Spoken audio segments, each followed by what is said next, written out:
नमस्कार दोस्तों, मैं संजय अपने YouTube चैनल संजय एकेडमी में आप सभी का स्वागत करता हूं। दोस्तों, आइए आज CDP प्रैक्टिस के कुछ महत्वपूर्ण प्रश्न आप लोगों के साथ शेयर करेंगे, जो कि ऑल ओवर इंडिया टीचिंग के एग्ज़ाम में आपके लिए हेल्पफुल रहेंगे। दोस्तों, आइए शुरू करने से पहले आप लोगों से यही कहूँगा मैं कि मेरे YouTube चैनल संजय एकेडमी को सब्सक्राइब करें, लाइक करें एंड शेयर करें। दोस्तों, आइए इसी के साथ पहले प्रश्न पर चलते हैं। प्रश्न नंबर 1 है दोस्तों, आज के सेशन का ये पहला प्रश्न है। प्रश्न नंबर 1 है दोस्तों, समकालीन विचारधाराओं के अनुसार बाल विकास की प्रक्रिया। समकालीन विचारधाराओं के अनुसार बाल विकास की प्रक्रिया क्या है? दोस्तों, देखते हैं सही ऑप्शन क्या होगा। ऑप्शन नंबर ए, सभी बच्चों के लिए एक समान है और सभी बच्चे एक निश्चित आयु तक आते आते विशिष्ट निर्धारित लक्ष्य अवश्य प्राप्त कर लेते हैं। ऑप्शन नंबर बी देखते हैं, बहुआयामी है क्योंकि बच्चे विभिन्न प्रकार के संदर्भों में पलते बढ़ते हैं। सी, का पूर्व अनुमान बिल्कुल नहीं लगाया जा सकता, यद्यपि विकास सभी के लिए एक दिशात्मक होता है। डी, सिर्फ माता पिता से प्राप्त आनुवंशिक गुणों द्वारा ही निर्धारित होता है। आइए, तो सही उत्तर क्या हो जाएगा इसका? सही उत्तर हो जाएगा इसका ए गलत, सी गलत, डी गलत। एक ही उत्तर सही बचता है दोस्तों इसका, ऑप्शन नंबर बी। क्या है? बहुआयामी है। विकास जो है दोस्तों वो बहुआयामी है क्योंकि बच्चे विभिन्न प्रकार के संदर्भों में पलते बढ़ते हैं। सही उत्तर हो जाएगा प्रश्न नंबर 1 का ऑप्शन नंबर बी। आइए अगला प्रश्न है दोस्तों, प्रश्न नंबर 2। विकास का डैश सिद्धांत बताता है कि गामक कौशलों का विकास शरीर के मध्य से आरंभ होकर शरीर के सिरों की ओर बढ़ता है। प्रश्न नंबर 2 है दोस्तों, विकास का डैश सिद्धांत बताता है कि गामक कौशलों का विकास शरीर के मध्य से आरंभ होकर शरीर के सिरों की ओर बढ़ता है। किस तरह से बढ़ता है दोस्तों? घुमावदार, विशिष्टता, अधोगामी, शीर्षगामी। क्या हो जाएगा दोस्तों इसका उत्तर? इसका सही उत्तर क्या हो जाएगा? घुमावदार तो है नहीं दोस्तों, विशिष्ट ऐसा भी कुछ नहीं है, और प्रश्न के अनुसार सफेलोकॉडल शीर्षगामी भी नहीं है दोस्तों, ये है अधोगामी। तो प्रश्न नंबर 2 का सही उत्तर हो जाएगा दोस्तों ऑप्शन नंबर सी, अधोगामी। विकास अधोगामी है प्रश्न नंबर 2 के अनुसार। सही उत्तर हो जाएगा ऑप्शन नंबर सी। आइए अगला प्रश्न है प्रश्न नंबर 3। विकास की किस अवस्था में बच्चे कल्पनाशीलता वाले खेल में सक्रिय रूप से भाग लेते हैं? दोस्तों, प्रश्न है विकास की किस अवस्था में बच्चे कल्पनाशीलता वाले खेलों में भाग लेते हैं? तो ऑप्शन देखते हैं, शैशवावस्था, प्रारंभिक बाल्यावस्था, मध्य बाल्यावस्था, किशोरावस्था। तो इसका सही उत्तर क्या हो जाएगा दोस्तों? किशोरावस्था तो बहुत आगे की बात है। मध्य बाल्यावस्था ये भी नहीं दोस्तों, मध्य बाल्यावस्था ये भी नहीं, शैशवावस्था ये भी नहीं। इसका सही उत्तर हो जाएगा प्रश्न नंबर 3 का सही उत्तर हो जाएगा दोस्तों प्रारंभिक बाल्यावस्था, अर्ली चाइल्डहुड। क्या हो जाएगा दोस्तों? इसका सही उत्तर हो जाएगा अर्ली चाइल्डहुड, प्रारंभिक बाल्यावस्था। आइए अगला प्रश्न देखते हैं। प्रश्न नंबर 3 का तो सही आंसर हो गया ऑप्शन नंबर बी। अगला प्रश्न देखते हैं प्रश्न नंबर 4। प्रश्न नंबर 4 क्या है? निम्न में से कौन सी बच्चों के सामाजिकरण की द्वितीयक संस्थाएं हैं, यानी कि बच्चे की सामाजिकरण की प्रश्न पूछा जा रहा है कि द्वितीय संस्थाएं क्या क्या हैं द्वितीय। तो दोस्तों प्रश्न नंबर 4 का सही आंसर क्या होगा दोस्तों? परिवार, ये तो प्राथमिक है दोस्तों, परिवार हमेशा प्राथमिक होता है। परिवार क्या है? प्राथमिक। मीडिया सेकेंडरी है। धार्मिक संस्थाएं ये भी सेकेंडरी है। विद्यालय ये भी सेकेंडरी हैं। तो पूछ क्या रहा दोस्तों? हमसे पूछ रहा है द्वितीय, तो दूसरा, तीसरा और चौथा। दूसरा, तीसरा और चौथा। प्रश्न नंबर 4 का निम्न में से कौन सी बच्चों के सामाजिकरण की द्वितीयक संस्थाएं हैं? तो प्रश्न नंबर 4 का सही आंसर हो जाएगा दोस्तों ऑप्शन नंबर ए। अंग्रेजी में सही है दोस्तों, हिंदी में टाइपिंग मिस्टेक है, इससे 2 कर लेना। ऑप्शन नंबर ए और ऑप्शन नंबर सी दोनों ही सही हैं। दूसरा, तीसरा, चौथा, इसमें भी यही है दोस्तों, टाइपिंग मिस्टेक है, इसे सही कर लें दूसरा। तो ऑप्शन नंबर ए सही हो जाएगा और अंग्रेजी में सी भी, दोनों में ही सही है दोस्तों। इसका ऑप्शन नंबर ए और सी सही हो जाएगा। आइए अगला प्रश्न चलते हैं दोस्तों। अगला प्रश्न है प्रश्न नंबर 5।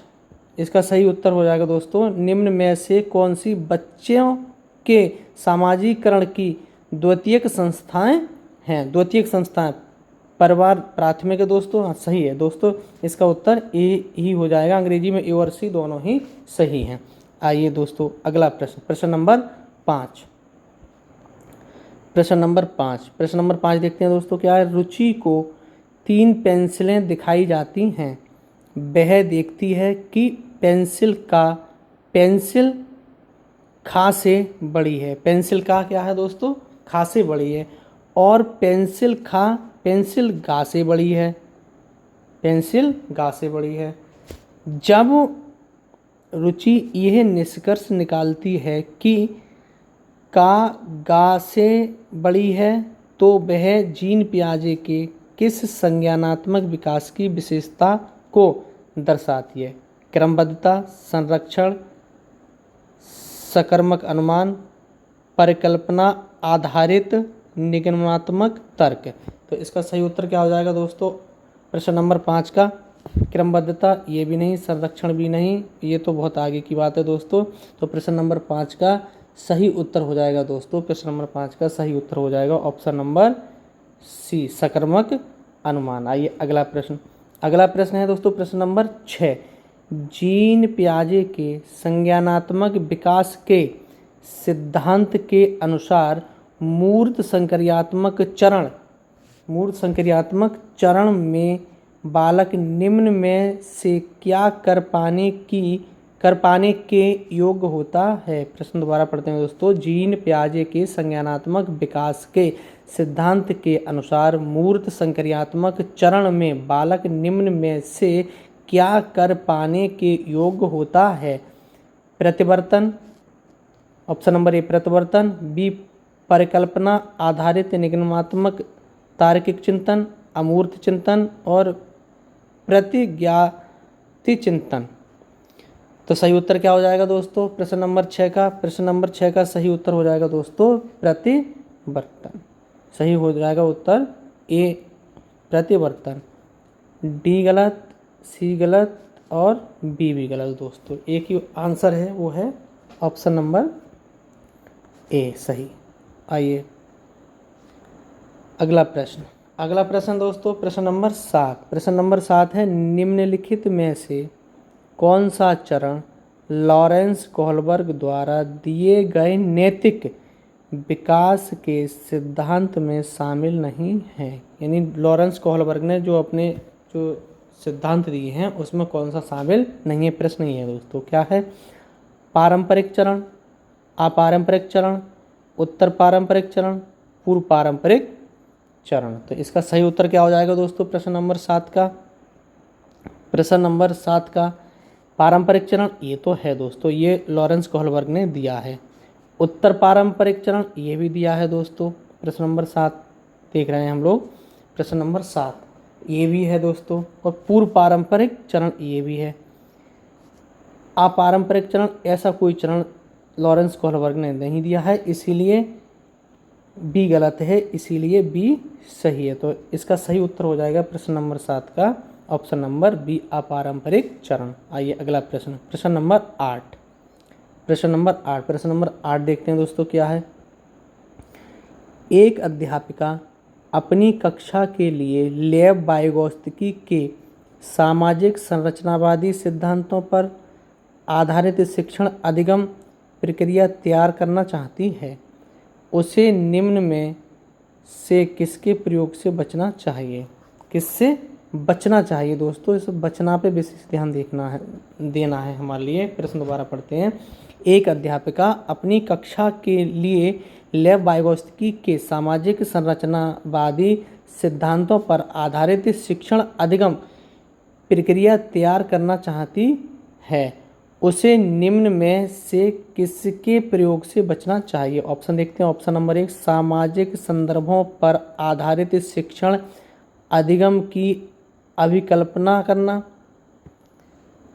बी है दोस्तों, ये तो दोस्तों 8 का ये तो सही लग रहा है, ये तो सही है, ये तो दिया है इन्होंने लेव वाइगोत्स्की का सिद्धांत है दोस्तों। ऑप्शन नंबर बी विद्यार्थियों के अधिगम प्रयासों का गहन अवलोकन करना। बिल्कुल सही दोस्तों, बिल्कुल सही। आइए अगला ऑप्शन देखते हैं दोस्तों, प्रश्न नंबर 8 का अगला ऑप्शन देखते हैं। प्रश्न नंबर 8 का अधिगम के आकलन के लिए मानकीकृत परीक्षाओं का इस्तेमाल करना, यही गलत है दोस्तों। तब भी डी देखते हैं। आवश्यकता के अनुसार पाठ का प्रयोग, ये भी दिया है, ये भी सही है दोस्तों। तो एक ही ऑप्शन गलत है, ऑप्शन नंबर सी, इसीलिए हमारा उत्तर सही है। तो प्रश्न नंबर 8 का सही उत्तर हो जाएगा ऑप्शन नंबर सी। आइए अगला प्रश्न अगेन लेव वाइगोत्स्की से दोस्तों। प्रश्न नंबर 9 है लेव वाइगोत्स्की ने अपने सामाजिक संरचनावादी सिद्धांत में निम्न में से किसे विद्यार्थियों में अधिगम को सुसाध्य करने हेतु उपयुक्त बताया है? किसे उपयुक्त बताया है दोस्तों? सहकर्मी सहयोगिता, सांस्कृतिक उपकरणों का हस्तक्षेप, रटकर याद करने पर बल और गैर संदर्भित पाठ्यक्रम। ये तो दोस्तों कुछ है ही नहीं। रटकर दोबारा रट्टा लगाना, ये भी नहीं है दोस्तों। प्रश्न नंबर 9 का सही उत्तर क्या हो जाएगा दोस्तों? सांस्कृतिक उपकरणों का हस्तक्षेप नहीं दोस्तों, हस्तक्षेप होना चाहिए, इसीलिए ये भी गलत है। एक ही ऑप्शन बचता है, option number C Lev Vygotsky सहकर्मी सहयोगिता पर विशेष ध्यान देते हैं। तो सही उत्तर हो जाएगा प्रश्न नंबर 9 का ऑप्शन नंबर ए सहकर्मी सहयोगिता। आइए अगला प्रश्न, प्रश्न नंबर 10 देखते हैं दोस्तों क्या है। किसी प्रगतिवादी कक्षा के बारे में एक अध्यापिका का क्या विश्वास होना चाहिए? किसी प्रगतिवादी कक्षा के बारे में एक अध्यापिका का क्या विश्वास होना चाहिए? ऑप्शन देखते हैं दोस्तों। ऑप्शन नंबर ए कक्षा हमेशा कठोर नियंत्रण में रहे और सिर्फ अध्यापक को निर्देश देने चाहिए। बिल्कुल गलत दोस्तों, क्योंकि प्रगतिवादी कक्षा है दोस्तों, तो हमारे लिए इस पर विशेष ध्यान देना है। किस पे? प्रगतिवादी शब्द पर। तो 10 का सही उत्तर क्या होगा दोस्तों? ये तो है नहीं, बी देखते हैं। अधिगम केवल कक्षा में ही होता है? नहीं दोस्तों, अधिगम किसी भी जगह हो सकता है दोस्तों। ऑप्शन नंबर सी कक्षा में विद्यार्थी अपने साथ विविध प्रकार के समृद्ध अनुभव लाते हैं, ये सही लग रहा है दोस्तों। तब भी ऑप्शन नंबर डी देखते हैं क्या है। ऑप्शन नंबर डी देखते हैं विद्यार्थी केवल ड्रिल और अभ्यास के माध्यम से ही सबसे अधिक सार्थकता से सीखते हैं। बिल्कुल गलत दोस्तों। तो प्रश्न नंबर 10 का सही उत्तर हो जाएगा ऑप्शन नंबर सी दोस्तों। प्रश्न नंबर 10 का सही उत्तर हो जाएगा ऑप्शन नंबर सी। आइए अगला प्रश्न है प्रश्न नंबर 11। किस विचारक ने इस बात को नकारा है कि बुद्धि एकल इकाई है और कई पृथक स्वतंत्र बुद्धियों का सिद्धांत प्रतिपादित किया है? किसने किया? किसने? प्रश्न पूछ रहा है दोस्तों, ऐसा कौन सा विचारक है जिसने बुद्धि एकल इकाई है इसके लिए नकारा है? तो दोस्तों प्रश्न नंबर 11 का सही उत्तर देखते हैं। ऑप्शन नंबर ए जीन पियाजे, option number B Howard Gardner, option number C Lev Vygotsky, option number D Lawrence Kohlberg. इन्होंने तो नैतिक दुविधा वाला दिया है दोस्तों। लेव वाइगोत्स्की ने, इनका सामाजिक अधिगम है दोस्तों। जीन पियाजे ये संज्ञानात्मक विकास पर जोर देते हैं दोस्तों। तो कई तरह एक एकल इकाई एक है, इसे किसने नकारा है दोस्तों? तो प्रश्न नंबर 11 का सही उत्तर हो जाएगा हावर्ड गार्डन। प्रश्न नंबर 11 का सही उत्तर हो जाएगा हावर्ड गार्डन। आइए अगला प्रश्न, प्रश्न नंबर 12।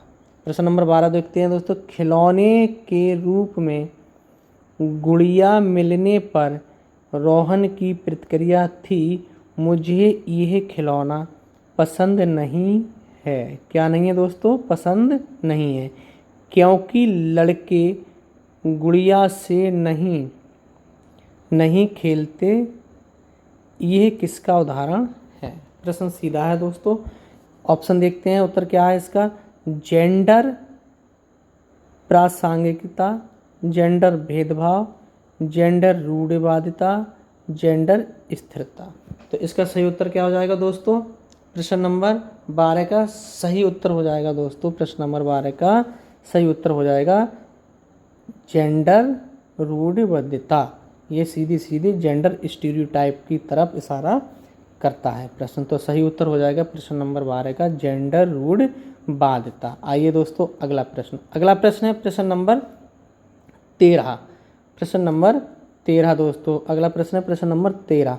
देखते हैं क्या है। एक शिक्षक 1 महीने की अवधि के अंतराल में विद्यार्थियों को निबंध लेखन के लिए कई ड्राफ्ट लिखने के लिए सहयोग देता है। क्या देता है? सहयोग देता है। यदि यह शिक्षक प्रत्येक विद्यार्थी के सभी ड्राफ्ट को ध्यान में रखता है, किसको ध्यान में रखता है? सभी विद्यार्थियों के किसको ध्यान में रखता है दोस्तों? ड्राफ्ट को।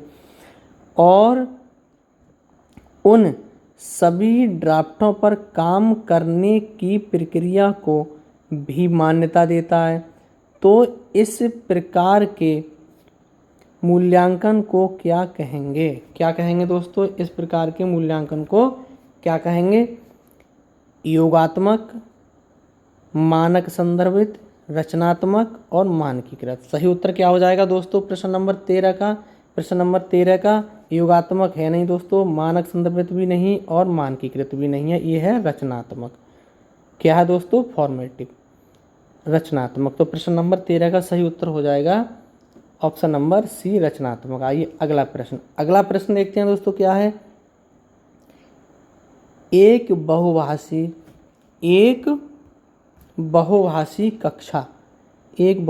कक्षा में शिक्षक को क्या डैश शिक्षक को बहुभाषी कक्षा में शिक्षक को, ऑप्शन देखते हैं 14 का क्या है दोस्तों सही उत्तर। ऑप्शन नंबर ए, वार्तालाप के लिए मातृभाषा के उपयोग को निरुत्साहित करना चाहिए, नहीं प्रोत्साहित करना चाहिए दोस्तों। क्या करना चाहिए? प्रोत्साहित करना चाहिए, तो इसलिए ये हमारा गलत हो गया। बी देखते हैं, ज़्यादातर विद्यार्थियों द्वारा बोली जा रही प्रमुख भाषा को ही स्वीकार करना चाहिए, नहीं दोस्तों ये भी गलत दोस्तों, ये भी गलत। ऑप्शन नंबर सी देखते हैं दोस्तों 14 का, भाषाओं की विविधता के बारे में जागरूकता लानी चाहिए और विद्यार्थियों को पसंद अनुसार भाषा के इस्तेमाल की अनुमति देनी चाहिए। बिल्कुल सही दोस्तों, ये बिल्कुल सही दोस्तों, ऑप्शन नंबर सी बिल्कुल सही है। तब भी डी देखते हैं, हो सकता है और अच्छा हो। एक लक्ष्यांक भाषा जैसे अंग्रेजी को छोड़कर अन्य भाषाओं के उपयोग की उपेक्षा करनी चाहिए। उपेक्षा नहीं करनी है दोस्तों हमारे लिए। तो सही उत्तर हो जाएगा प्रश्न नंबर 14 का ऑप्शन नंबर सी ही दोस्तों सही है। आइए अगला प्रश्न, प्रश्न नंबर 15। प्रश्न नंबर 15 दोस्तों, प्रश्न नंबर 15 है दोस्तों, राष्ट्रीय शिक्षा नीति 2020 के अनुसार शिक्षा को, यानी राष्ट्रीय शिक्षा नीति 2020 के अनुसार शिक्षा को क्या, देखते हैं दोस्तों, केवल क्या दोस्तों, ऑप्शन नंबर 14, प्रश्न नंबर 14 हो गया दोस्तों, प्रश्न नंबर 14 हो गया। ऑप्शन नंबर, हाँ प्रश्न नंबर 15 देखते हैं दोस्तों क्या है। राष्ट्रीय शिक्षा नीति 2020 के अनुसार शिक्षा को केवल पूर्व निर्धारित विषय वस्तु पर केंद्रित होना चाहिए। केवल शब्द दोस्तों जो है वो बिल्कुल गलत है, 2005 में भी गलत और 2020 में भी गलत दोस्तों। आइए अगला ऑप्शन देखते हैं, ऑप्शन नंबर 2, समस्या समाधान पर केंद्रित होना चाहिए। ये तो सही है दोस्तों। अधिगमकर्ताओं में समालोचनात्मक चिंतन का विकास करना चाहिए, बिल्कुल सही दोस्तों। अन्वेषण निर्धारित और खोज आधारित होना चाहिए, ये भी सही है। तो ऑप्शन हो जाएगा हमारा दोस्तों 2, 3 और 4 सही हो जाएगा। 2, 3, 4, 1, 3, 4, 1, 2, 3, 1, 2, 3, 1, 2, 3, 4 दोस्तों इसका सही उत्तर हो जाएगा दोस्तों, अंग्रेजी में सही है दोस्तों, ऑप्शन नंबर ए 2, 3, 4, 2, 3, 2, 3, 4 एक गलत है, इसे सुधार लेना दोस्तों। ये हो जाएगा ऑप्शन नंबर 2, 3, 4 अब सही हो गया, ऑप्शन नंबर ए सही है दोस्तों। तो प्रश्न नंबर 15 का क्या हो जाएगा उत्तर, ऑप्शन नंबर ए। आइए अगला प्रश्न दोस्तों, ये बीच में यही कहेंगे दोस्तों कि हमारे YouTube चैनल संजय एकेडमी को आप सब्सक्राइब करें, लाइक करें एंड शेयर करें दोस्तों, ज़्यादा से ज़्यादा शेयर करें ताकि अधिक से अधिक सब्सक्राइबर हो सकें, अधिक से अधिक लोगों को फ़ायदा हो सके टीचिंग एग्जाम में। दोस्तों ये हमारी जो सीरीज़ है CDP प्रैक्टिस, ये all over India teaching exam में आपके लिए हेल्पफुल रहेगी। तो दोस्तों अधिक से अधिक शेयर करें और हमारे चैनल को लाइक करें एंड सब्सक्राइब करें। आइए दोस्तों अगला प्रश्न, ओहो ये दोस्तों टाइपिंग मिस्टेक है, दोबारा हम प्रश्न नंबर 1 पर आ गए हैं। ये चलो दोस्तों देखते हैं प्रश्न नंबर 1, 15 वो हो गए दोस्तों, 16 होना था, ये 16 होना था लेकिन एक प्रश्न नंबर 1 हो गया ये दोस्तों। चलो देखते हैं क्या है प्रश्न नंबर 1। प्रश्न नंबर 1 है, पाठ्यक्रम को जल्दी पूरा करने के लिए, पाठ्यक्रम को जल्दी पूरा करने के लिए एक शिक्षिका हमेशा अपनी पसंद के ही कुछ बच्चों से उत्तर पूछ लेती है। किससे, कुछ बच्चों से, कुछ से, इस पर कुछ पे ध्यान रखना है दोस्तों। शिक्षिका द्वारा किया गया यह कार्य डैश है, क्या है दोस्तों, देखते हैं प्रश्न नंबर 1 का सही उत्तर, पाठ्यक्रम पूरा करने हेतु न्यायोचित नहीं दोस्तों, न्यायोचित नहीं है। ये दर्शाता है कि शिक्षिका में अपनी कक्षा के श्रेष्ठ बच्चों को पहचानने का अच्छा कौशल है, नहीं दोस्तों, बिल्कुल नहीं दोस्तों। कुछ बच्चों से आप जवाब लेकर अच्छे बच्चे की कैसे पहचान कर सकते हैं, हमें तो सभी बच्चों को देखना है। ऑप्शन नंबर सी,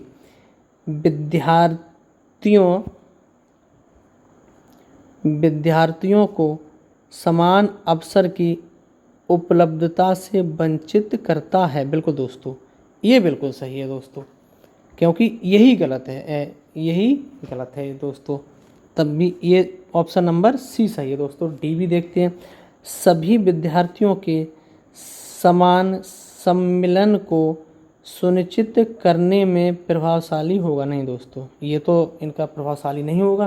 तो ये अध्यापिका विद्यार्थियों को समान अवसर की उपलब्धता से वंचित कर रही हैं दोस्तों। तो सही उत्तर हो जाएगा ऑप्शन नंबर ए का सही, एक प्रश्न नंबर 1 का सही ऑप्शन हो जाएगा ऑप्शन नंबर सी उत्तर सही हो जाएगा दोस्तों। आइए अगला प्रश्न। अगला प्रश्न दोस्तों, गुणज वैफल्य, प्रश्न नंबर 2, फिर टाइपिंग मिस्टेक दोस्तों। गुणज शायद पूरी में ही टाइपिंग मिस्टेक है। आइए दोस्तों देखते हैं प्रश्न नंबर 2, गुणज वैफल्य से जूझते छात्र के समावेशन हेतु निम्न में से क्या महत्वपूर्ण है। गुणज वैफल्य से जूझते छात्र के समावेशन हेतु निम्न में से क्या महत्वपूर्ण है। ऑप्शन नंबर ए देखते हैं दोस्तों, क्या कार्य पूर्ण करने के लिए सख्त समय बाध्यताएं निश्चित करना। नहीं दोस्तों, बिल्कुल गलत दोस्तों। विद्यार्थियों को दृश्य आधारित परिकलन, कैलकुलेटर और गणित संबंधी प्रयोज्यता उपलब्ध करवाना। बिल्कुल सही लग रहा है दोस्तों। तब भी सी देखते हैं दोस्तों क्या है। पाठ्यांश में मौजूद प्रसंगोचित जानकारी को निष्प्रभ यानी कि ढकने करने के लिए अतिरिक्त विषय वस्तु जोड़ना। नहीं दोस्तों, अतिरिक्त हमें कुछ नहीं जोड़ना, एक तो बच्चा पहले से ही परेशान है। विद्यार्थियों के अधिगम के आकलन के लिए सिर्फ मानकीकृत, ये भी गलत दोस्तों, ये सब तो बहुत गलत है। तो सही ऑप्शन दोस्तों एक ही बनता है, ऑप्शन नंबर बी। प्रश्न नंबर 2 का सही उत्तर है दोस्तों ऑप्शन नंबर बी, विद्यार्थियों को दृश्य आधारित परिकलन, कैलकुलेटर और गणित संबंधी प्रयोज्यता उपलब्ध करवाना। आइए दोस्तों अगला प्रश्न, प्रश्न नंबर 2। प्रश्न नंबर 2 क्या है दोस्तों, देखते हैं। प्रश्न नंबर 2, प्रश्न नंबर 2 है वो, सॉरी दोस्तों, प्रश्न नंबर 3। प्रश्न नंबर 3 क्या है दोस्तों, देखते हैं। प्रश्न नंबर 3, एक दृष्टि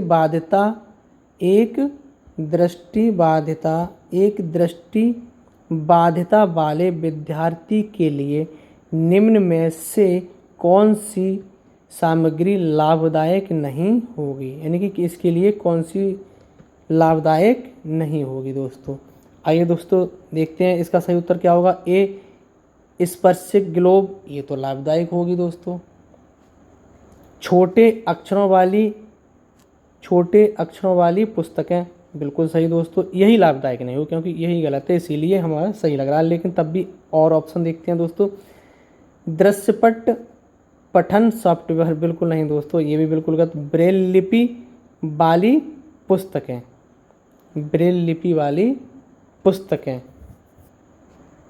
ये भी गलत दोस्तों। ये तो ब्रेल लिपि वाली तो दोस्तों ये तो सही है दोस्तों, ये तो हमें दृष्टिबाधिता वाले बच्चों को देनी चाहिए, ये सही है, इसीलिए गलत है। दृष्टिपाठ सॉफ्टवेयर, ये भी सही है दोस्तों। और स्पर्शिक ग्लोब, ये भी देना चाहिए हमारे लिए, एक ही गलत है, इसीलिए सही है। छोटे अक्षरों वाली पुस्तकें लाभदायक नहीं, क्योंकि दोस्तों हमें नहीं पर विशेष ध्यान देना है।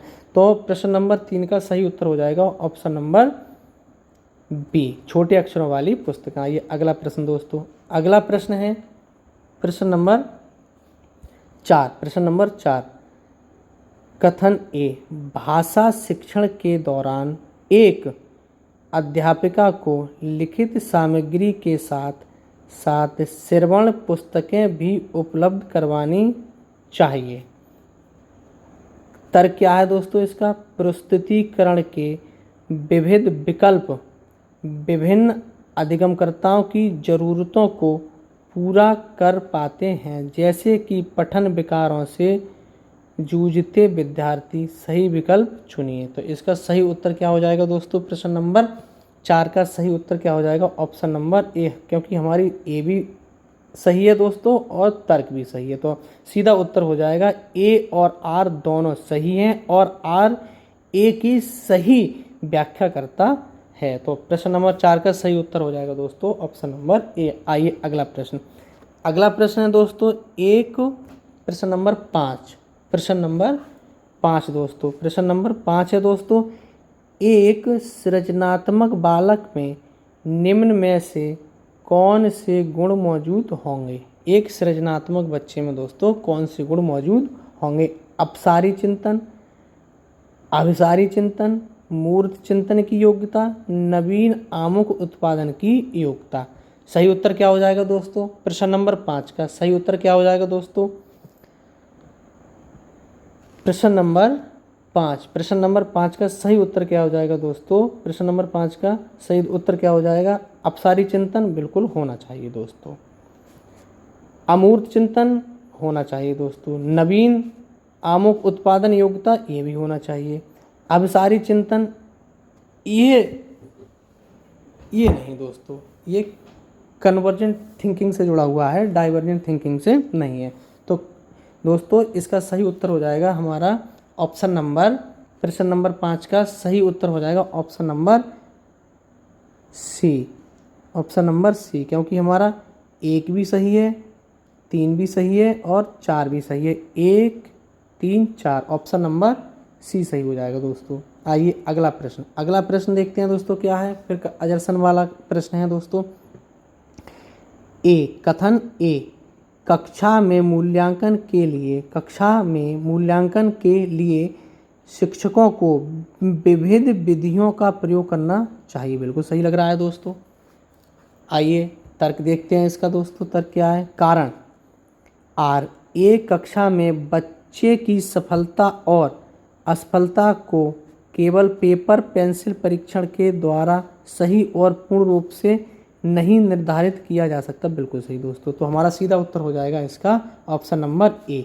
क्या उत्तर हो जाएगा दोस्तों प्रश्न नंबर 6 का? प्रश्न नंबर 6 का सही उत्तर हो जाएगा ऑप्शन नंबर ए और आर दोनों सही हैं और आर ए की सही व्याख्या करता है। आइए अगला प्रश्न दोस्तों, प्रश्न नंबर 7। प्रश्न नंबर 7 दोस्तों, प्रश्न नंबर 7 है, किसी संप्रत्यय को पढ़ाने के लिए एक अध्यापिका विभिन्न उदाहरण प्रस्तुत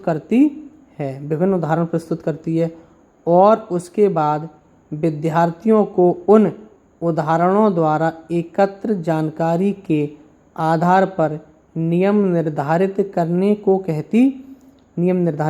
कहती है। इस क्रिया में अध्यापिका किस अधिगम का इस्तेमाल कर रही है? निगमनात्मक, आगमात्मक, अनुकरणात्मक, प्रतिस्पर्धात्मक। क्या है दोस्तों इसका सही उत्तर? इसका सही उत्तर हो जाएगा दोस्तों प्रश्न नंबर 7 का सही उत्तर हो जाएगा option number B. Option number B आगमनात्मक हो जाएगा दोस्तों इसका। आइए अगला प्रश्न, अगला प्रश्न है दोस्तों प्रश्न नंबर 8। प्रश्न नंबर 8 है दोस्तों, कक्षा नियमन में विद्यार्थी की सहकारिता हेतु एक अध्यापक को क्या करना चाहिए? प्रश्न दोबारा पढ़ते हैं दोस्तों। कक्षा नियमन में विद्यार्थी की सहकारिता हेतु एक अध्यापक को क्या करना चाहिए? क्या करना चाहिए दोस्तों?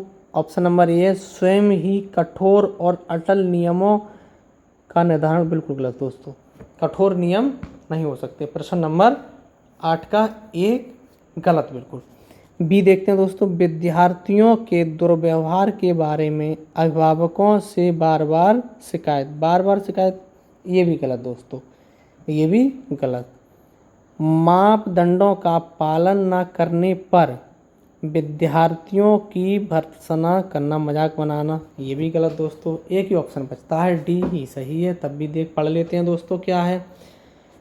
मापदंडों और नियमों को स्थापित करते समय विद्यार्थियों की सहभागिता, बिल्कुल सही दोस्तों। इसीलिए हमारा ऑप्शन नंबर, प्रश्न नंबर 8 का ऑप्शन नंबर डी सही हो जाएगा। आइए अगला प्रश्न, अगला प्रश्न है दोस्तों, वह विकल्प चुनिए। दोस्तों प्रश्न नंबर 9, वह विकल्प चुनिए जो उन संदर्भों का सही चुनाव करता है जिनमें बच्चों के लिए अधिगम हो पाता है। खेलकूद, घर, कक्षा कक्ष। क्या हो जाएगा दोस्तों इसका उत्तर? इसका उत्तर हो जाएगा दोस्तों खेलकूद भी सही है, घर भी सही है और कक्षा कक्ष भी सही है। तो 1, 2, 3, 1, 2, 3 सही उत्तर हो जाएगा दोस्तों ऑप्शन नंबर सी। इसका 9 का उत्तर हो जाएगा दोस्तों ऑप्शन नंबर सी सही हो जाएगा। आइए अगला प्रश्न दोस्तों, प्रश्न नंबर 10। प्रश्न नंबर 10 क्या है दोस्तों, देखते हैं। निम्नलिखित में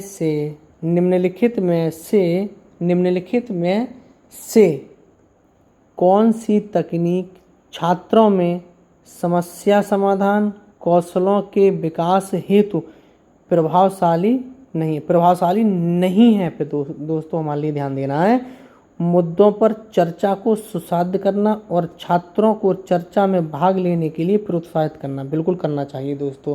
तो ये तो हमारा सही है, इसीलिए हमसे पूछा नहीं, तो ये तो उत्तर होगा नहीं दोस्तों। आइए बी देखते हैं, समस्या को हल करने के लिए छात्रों को विचार मंथन एवं विचार उत्पन्न करने के लिए प्रोत्साहित करना, बिल्कुल सही है दोस्तों।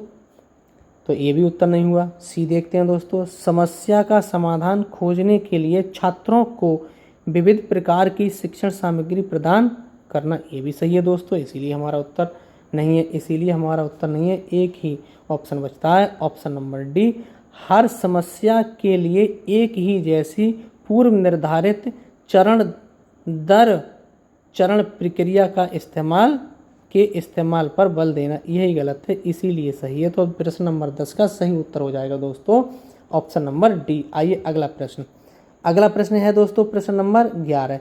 निम्न में से कौन सा एक संरचनावादी कक्षा का अभिलक्षण है? यानी संरचनावादी कक्षा का अभिलक्षण क्या है दोस्तों? 11 का देखते हैं उत्तर सही क्या होगा दोस्तों।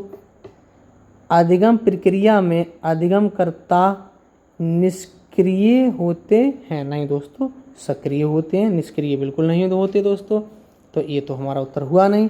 अगला देखते हैं दोस्तों, बी। पाठ्य पुस्तक को यंत्रवत याद करने पर अत्यधिक महत्व दिया जाता है। याद करने पर महत्व, कंठस्थ करने पर हमें बिल्कुल जोर नहीं देना है, हमें बच्चे की समझ को विकसित करना है दोस्तों। ऑप्शन नंबर सी देखते हैं 11 का दोस्तों क्या है। ऑप्शन नंबर सी देखते हैं दोस्तों 11 का क्या है। ऑप्शन नंबर सी है, कक्षा में बच्चों को प्रश्न पूछने के लिए प्रोत्साहित नहीं किया जाता है। प्रोत्साहित करना चाहिए दोस्तों, हमारे लिए करना चाहिए। अब डी देखते हैं क्या है। कक्ष में बच्चों के पिछले अनुभवों का उपयोग नए ज्ञान की रचना के लिए किया जाता है, बिल्कुल सही है दोस्तों, बिल्कुल सही दोस्तों। कक्ष में बच्चों के पिछले अनुभवों का उपयोग नए ज्ञान की रचना के लिए किया जाता है, बिल्कुल सही दोस्तों। इसीलिए प्रश्न नंबर 11 का सही उत्तर हो जाएगा ऑप्शन नंबर डी, क्योंकि हमारे लिए पूर्व ज्ञान से बच्चों को कक्ष में जोड़ना है, उसके बाद आगे का शिक्षण कार्य करना है। आइए दोस्तों अगला प्रश्न नंबर 12 है दोस्तों, निम्न में से कौन सी विचारधारा बच्चों के अधिगम में अवरोधक है? क्या है अवरोधक? इस पर ध्यान देना है दोस्तों हमारे लिए। क्या है अवरोधक, क्या है दोस्तों? आइए ऑप्शन देखते हैं। त्रुटियां अधिगम की प्रक्रिया का ही एक हिस्सा है, बिल्कुल सही दोस्तों, एक विंडो है ये। त्रुटियां बच्चों के किस तरह कार्य करती हैं? एक विंडो के रूप में हमें जानने को मिलता है कि बच्चा क्या चाह रहा है। आइए ऑप्शन नंबर बी देखते हैं, इसीलिए गलत हो गया दोस्तों, अवरोध पूछा है।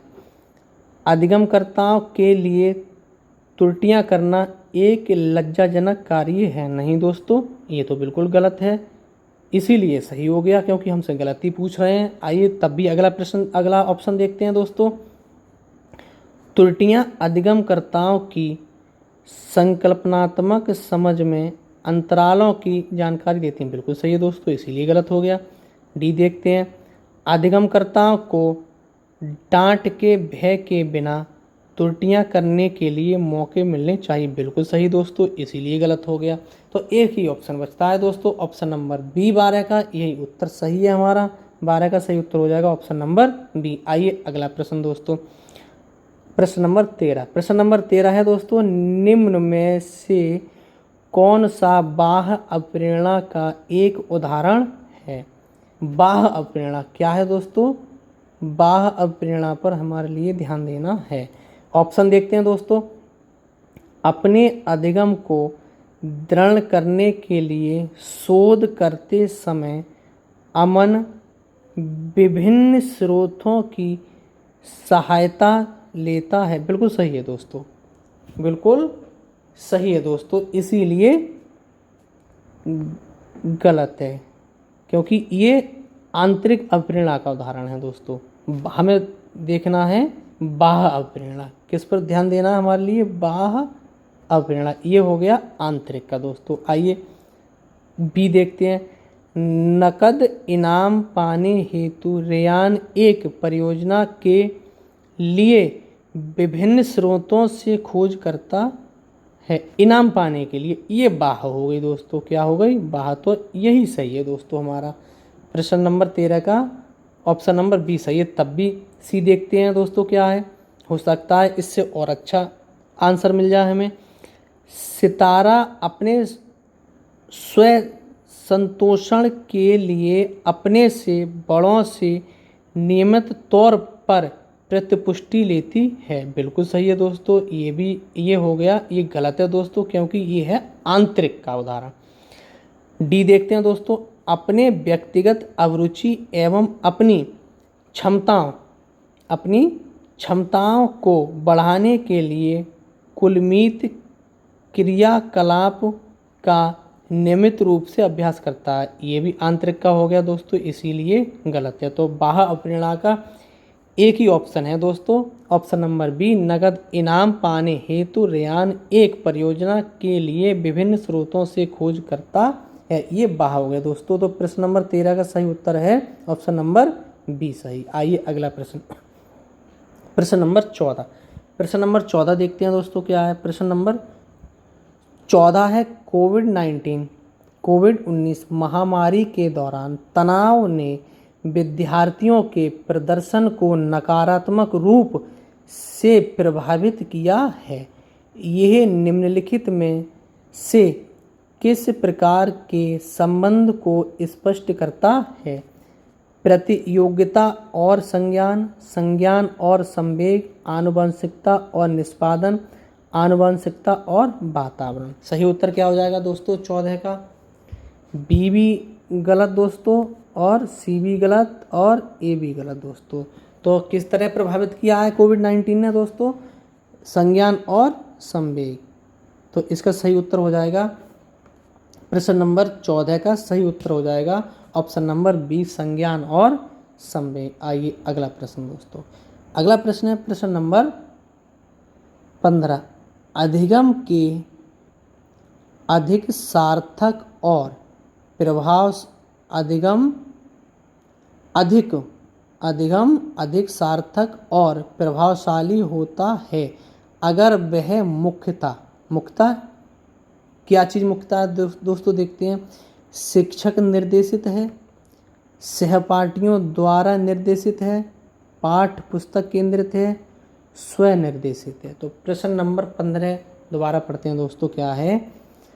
अधिगम अधिक सार्थक और प्रभावशाली होता है अगर वह मुख्यतः शिक्षक केंद्रित नहीं दोस्तों, सहपाठियों द्वारा निर्देशित, ये भी नहीं दोस्तों, पाठ पुस्तक केंद्रित, बिल्कुल नहीं, स्व निर्देशित सॉरी दोस्तों। तो प्रश्न नंबर 15 का सही उत्तर हो जाएगा, अधिक सार्थक होगा स्व निर्देशित में दोस्तों। आइए अगला प्रश्न, प्रश्न नंबर 16। प्रश्न नंबर 16 है, विकास के प्रत्येक चरण के लिए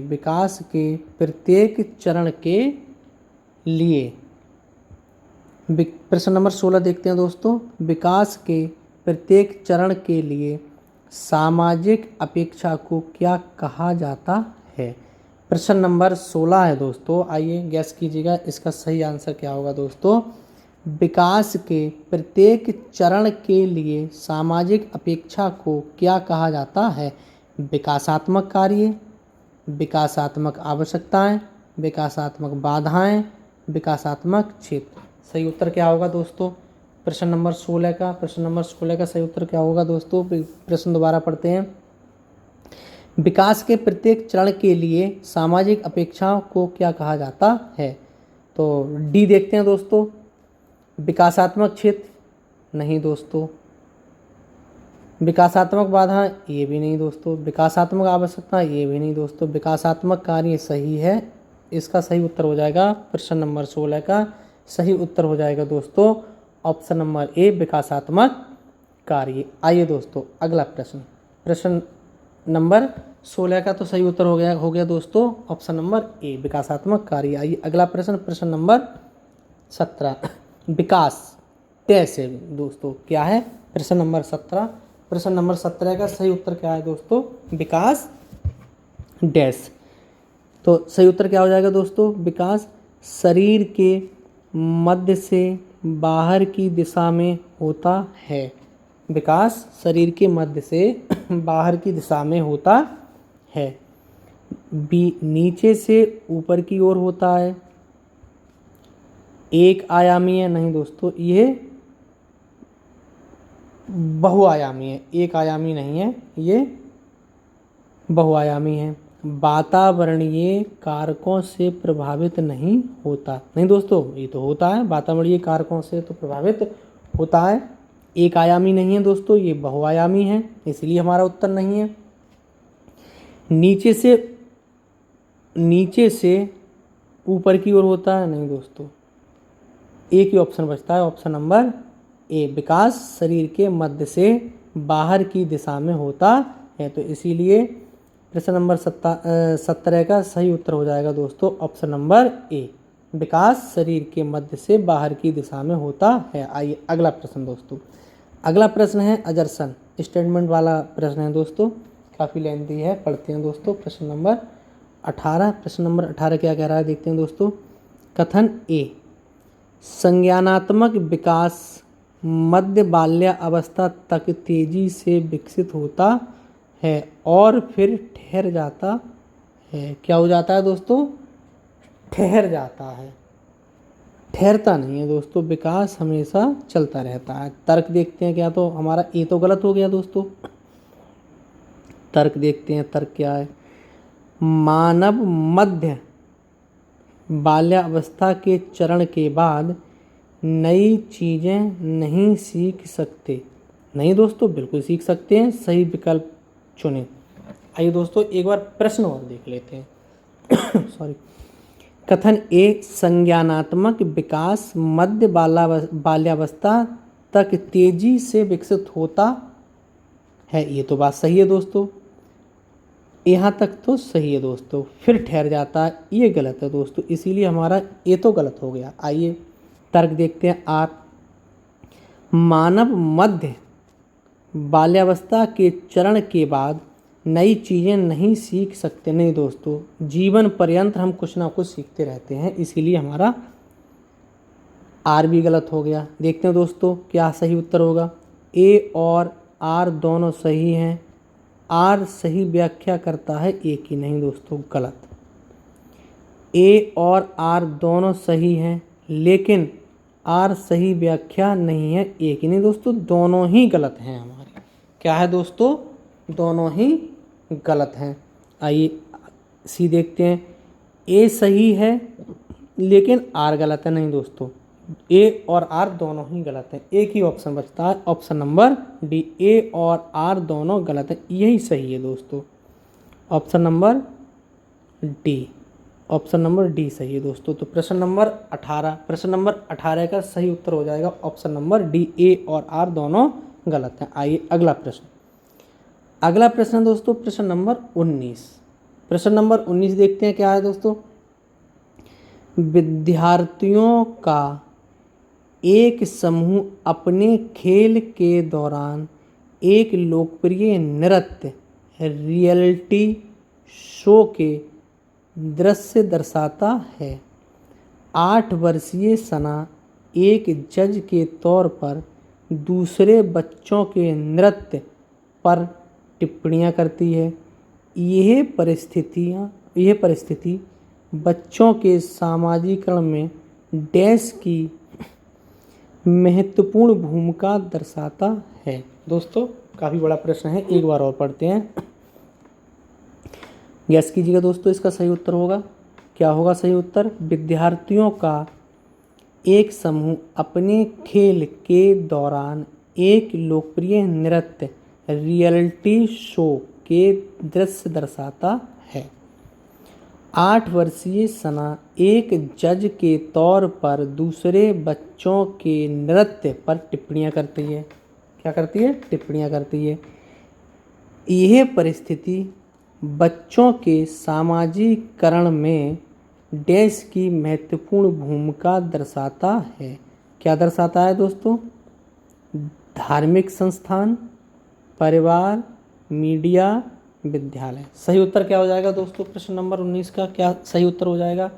विद्यालय नहीं दोस्तों, धार्मिक संस्थान ये भी नहीं, परिवार प्राथमिक है। एक ही ऑप्शन बचता है 19 का, ऑप्शन नंबर सी मीडिया। ये दोस्तों उदाहरण है मीडिया का। तो सही उत्तर हो जाएगा 19 का, प्रश्न नंबर 19 का सही उत्तर हो जाएगा ऑप्शन नंबर सी। आइए अगला प्रश्न। अगला प्रश्न देखते हैं दोस्तों, जीन पियाजे से है। क्या कहता है प्रश्न? देखते हैं दोस्तों।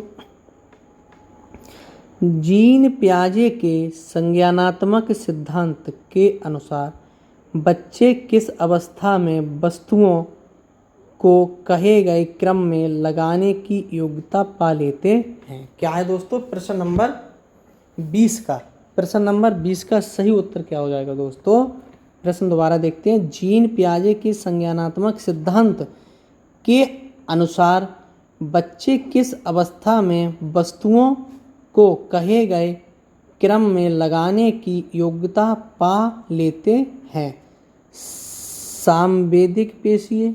क्या है दोस्तों? सांवेदिक पेशीय, पूर्व संक्रियात्मक, मूर्त संक्रियात्मक, मूर्त संक्रियात्मक। दोस्तों ये मूर्त संक्रियात्मक दो जगह टाइप हो गया है दोस्तों, यहाँ फॉर्मल है, इधर सही दिया है दोस्तों।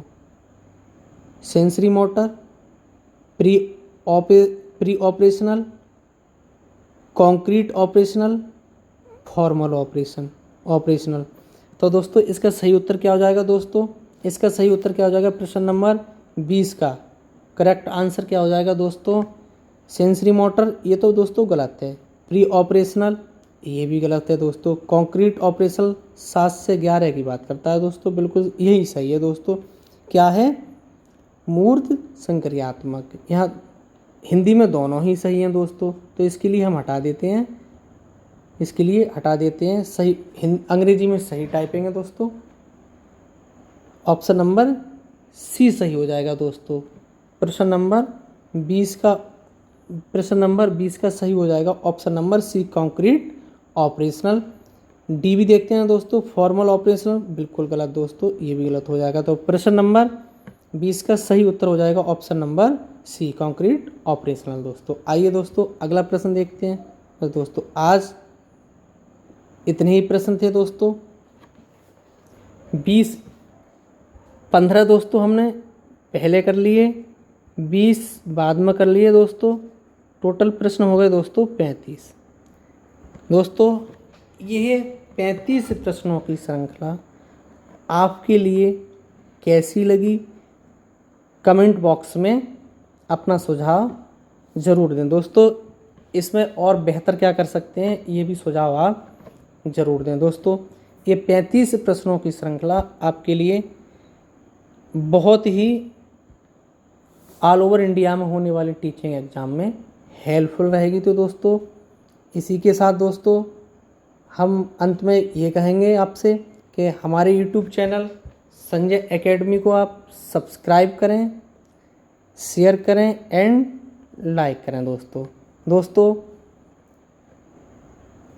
ये 35 प्रश्नों की श्रृंखला आपके लिए कैसी लगी? कमेंट बॉक्स में अपने विचार ज़रूर दें। और अंत में दोस्तों पुनः एक बार आपसे यही कहेंगे कि हमारे YouTube चैनल संजय एकेडमी को सब्सक्राइब करें, लाइक करें एंड शेयर करें दोस्तों। अधिक से अधिक शेयर करें ताकि और भी जो लोग तैयारी कर रहे हैं टीचिंग एग्ज़ाम से संबंधित दोस्तों, उनके लिए भी हेल्प मिल सके दोस्तों। इसी के साथ सभी दोस्तों के लिए आप लोगों ने इतना समय निकालेंगे हमारे लिए, इसके लिए धन्यवाद। अंत में फिर यही कहेंगे दोस्तों कि अगर आपका कोई सुझाव हो तो कमेंट बॉक्स में ज़रूर दें। इसी के साथ दोस्तों सभी दोस्तों के लिए नमस्कार, थैंक यू।